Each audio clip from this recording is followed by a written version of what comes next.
যার যার বাবা নেই আজকের ভিডিওটা শুধুই তাদের জন্য। আচ্ছা, একবারের জন্য কি ভেবেছেন আপনার বাবা নেই মানে আপনার মায়ের সেই প্রিয় মানুষটি নেই? আপনার বাবা নেই মানে আপনার মায়ের সঙ্গী নেই।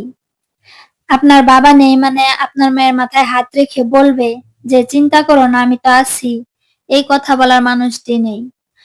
আপনার বাবা নেই মানে আপনার মাকে ভরসা দেওয়ার মানুষটা নেই। আপনার বাবা নেই মানে আপনার মায়ের দুঃখ বুঝবে এমন কেউ নেই। আপনার মা নিজের মনের কথা একটু খুলে বলবে সেই মানুষটা নেই। আপনার তো শুধু বাবাই নেই, আর আপনার মায়ের দুনিয়াটাই নেই। একবারও কি ভেবে দেখেছেন আপনার বাবা নেই তাই আপনার যত কষ্ট, তাহলে আপনার মা কিভাবে বেঁচে থাকে, বেঁচে আছে? আমার মায়ের জন্য খুব দুঃখ হয় মাঝে মাঝে। আমরা তো ভাগ্য করে মা পেয়েছি, কপাল করে মা পেয়েছি, মায়ের মতো মা, কিন্তু আমাদের মা ভালো সন্তান পায়নি, তার মনের মতো সন্তান পায়নি।